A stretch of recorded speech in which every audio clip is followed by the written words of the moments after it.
He digs his spoon into a single white scoop and sighs. I'd plant acres of flowers for this. I agree. Cold and sweet and wonderful. The ice cream slides across my tongue and down my throat into my stomach, where I swear I can feel it long after it melts. My fingers smell like soil, and my lips taste like sugar.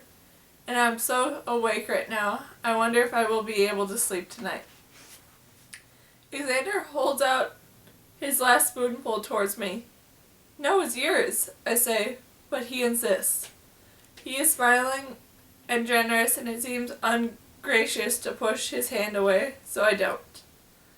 I take the spoon from him and pop the last bite into my mouth. It's the kind of thing you could never do at a real meal.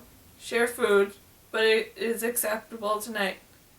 The officials wander around supervising. Don't even bat an eye. Thanks, I say, and then Xander's act of kindness inexplicably makes me feel a little like crying. I have to joke instead. We share a spoon. We're practically kissing. Xander rolls his eyes. If you think that, you've never been kissed before. Of course I've been kissed before.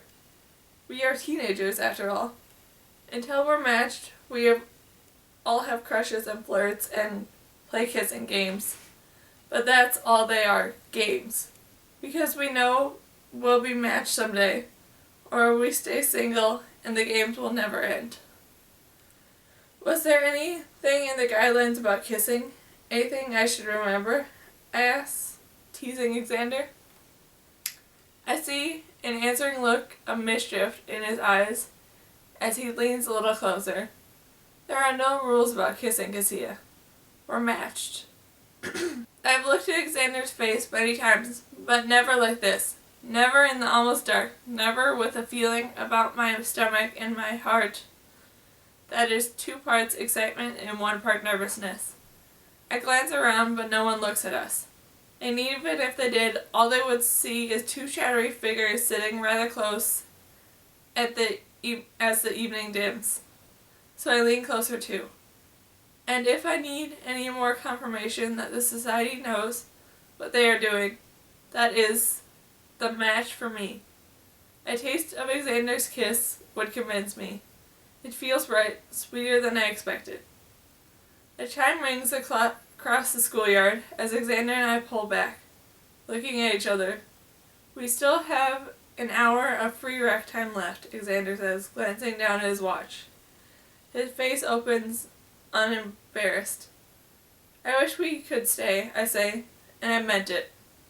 The air feels so warm on my face out here.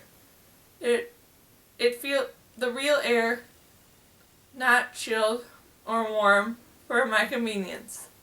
Xander's kiss, my first real kiss, makes me press my lips together, trying to taste it again. No, they won't let us, he says. And I see that it's true. They're already gathering the cups, telling us to finish up our free rec hours someplace else because the light is leaving here. Em detaches from her other group of friends and walks towards us, gracefully.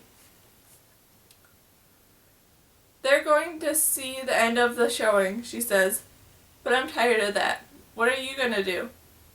The moment she asks the question, her eyes widen a little, remembering that Xander and I are matched. She had forgotten for a moment, and now she worries she'll be out of the place.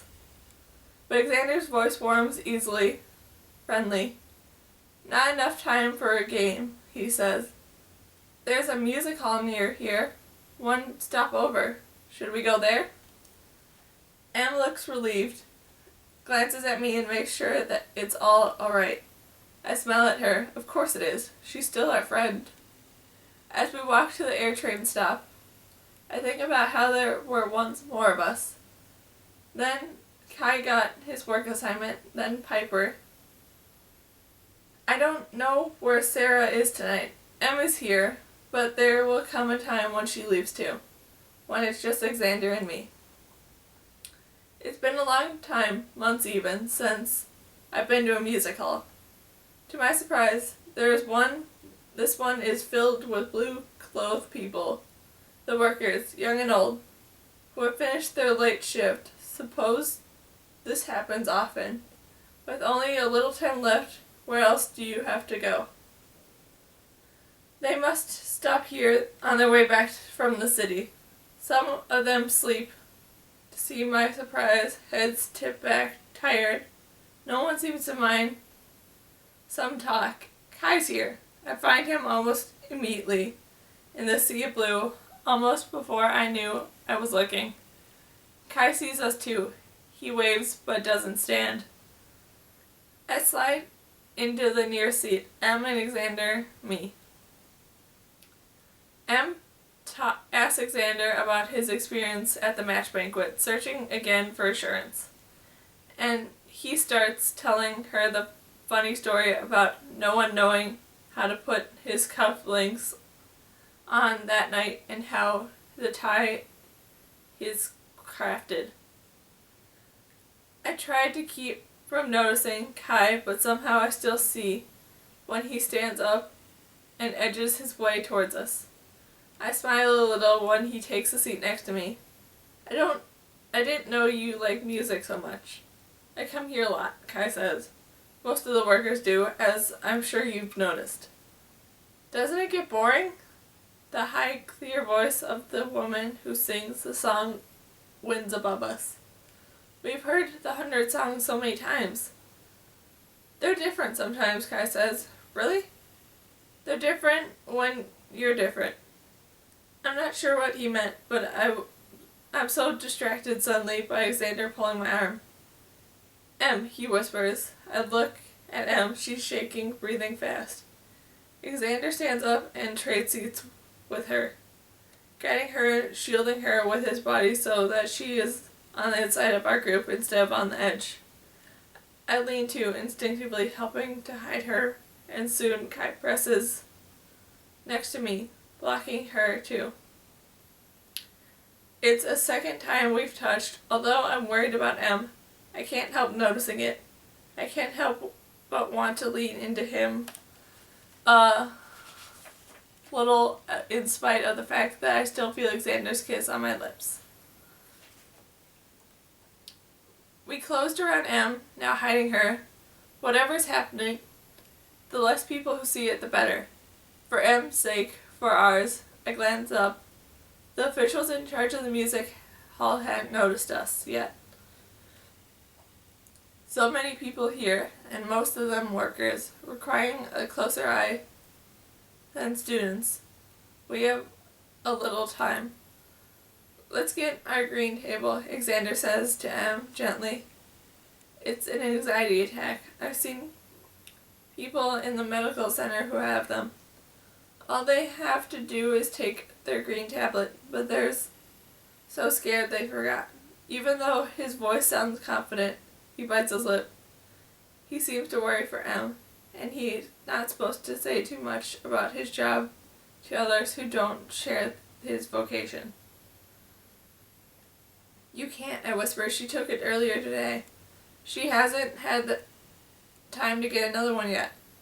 I don't say the rest of it, and she'll get in trouble for taking 2 in one day.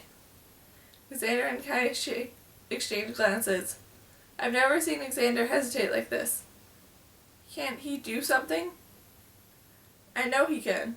Once a child on the street fell and blood was everywhere. Xander knew what to do. He didn't even flinch until he was a full-time medic arrived and took the boy to the medical center to fix him up. Kai doesn't move either. How can you? I think, angrily. Help her. But even while he holds still, his eyes hold Xander's. Kai's lip move. Yours, he whispers, looking at Xander. For a split second, Xander doesn't understand, but then in the same moment he does. I do too. But here is the difference between us. Xander doesn't hesitate once he knows what Kai means, of course. Xander whispers and reaches for his tablet container. Now that he knows what to do, he's fast, he's smooth, he's Xander. He puts his own green tablet in M's mouth. I don't think she knows what's happening. She's shaking so much, she's afraid. She swallows reflexively. In doubt, she tastes everything as it goes down. Almost immediately, her body relaxes. Thank you, she says to us, closing her eyes. I'm sorry, I've been worrying too much about the banquet. I'm sorry. It's fine, I whisper, looking at Alexander and then at Kai. Between the two of them, they pulled it off. For a moment, I wonder why Kai doesn't give M his tablet, but then I remember. He's an aberration, and an aberration doesn't allow to carry tablets of their own. Does Alexander know now? Did Kai give himself away? But I don't think Alexander guessed. Why would he? It makes as much sense for him to give M the tablet as it would for Kai. More even. Alexander knows M longer. He settles back in his seat, watching M as she takes her pulse. His hands around her delicate wrist. He looks up at Kai and me and nods. Everything's fine now, he says. She's gonna be fine. I put my arm around M and close my eyes, too, listening to the music. The song the woman was singing has ended, and now it's the anthem of the society. Bass notes rumbling, choir coming from the final verse. The voices sound triumphant as they sing as one. Like us, we close around M in a circle to protect her from the eyes of the officials, and none of us will tell about the green tablet. I'm glad that all is well. I'm glad that I promised to let M borrow the compact for her banquet. For what is the point of having something lovely if you don't share it? It would be like having a poem, a beautiful wild poem that no one else has, and burning it. For a moment, I open my eyes and glance over at Kai. He doesn't look back, but I know he knows I'm watching. The music is soft and slow. His chest rises and falls. His lashes are black and possibly long, and the exact color of his hair. Kai is right. I will never hear this song the same way again.